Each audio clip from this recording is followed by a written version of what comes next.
Guerre en Ukraine maintenant et la poursuite des frappes russes sur les installations énergétiques du pays. Des drones et des missiles ont frappé le territoire la nuit dernière. Encore 2 morts dans la région de Kharkiv de civils et au moins 4 morts par ailleurs à Mykolaiv dans d'autres frappes. On va rejoindre notre correspondante à Kiev, Emmanuel Chaz. Bonjour Emmanuel. De nouvelles frappes donc qui montrent à nouveau les manques, disons, au niveau de la défense ukrainienne.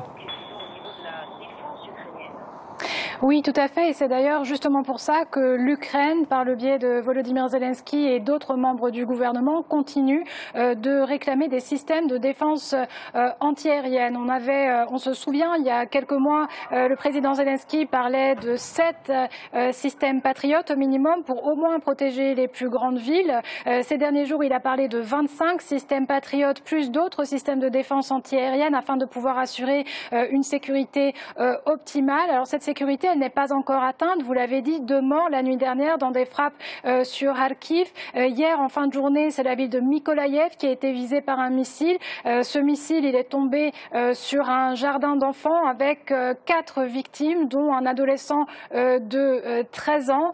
Donc on voit que la population civile ukrainienne paye toujours ces frappes lancées par la Russie. On voit surtout que le ciel n'est pas encore 100% sécurisé. Dans les frappes qui ont eu lieu hier soir, il n'y a pas eu seulement Kharkiv et Mykolaiv, il y a aussi eu les régions de Soumy, les régions de Tcherniv et Poltava, où une centrale thermique qui produit l'électricité a également été touchée. On a entendu aussi des explosions ici dans la région de Kiev. Donc pour l'Ukraine, pour les Ukrainiens, le plus urgent, ce serait de sécuriser le ciel, notamment par l'envoi de plus d'équipements pour la défense aérienne, mais aussi dans l'obtention d'une permission pour pouvoir frapper sur les bases russes, sur ces avions qui envoient les missiles qui frappent tous les jours l'Ukraine. Et cette permission, elle n'a pas encore été obtenue, notamment par les États-Unis. Donc cette défense aérienne, toujours à la peine ici en Ukraine.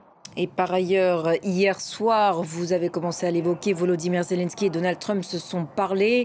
Ce dernier répète qu'il peut mettre fin à la guerre en Ukraine rapidement. Quel regard est-ce que les autorités ukrainiennes portent sur justement cette campagne présidentielle américaine qui bat son plein en ce moment ?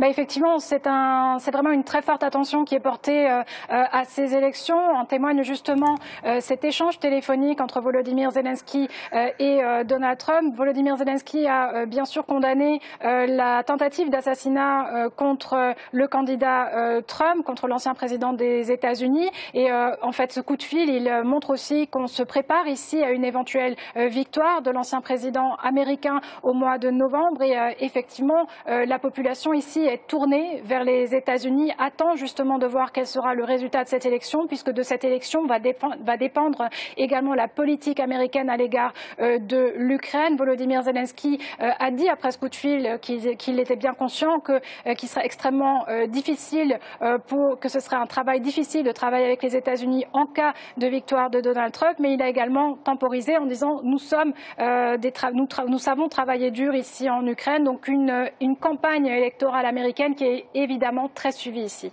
Merci beaucoup Emmanuel pour ces précisions depuis Kiev.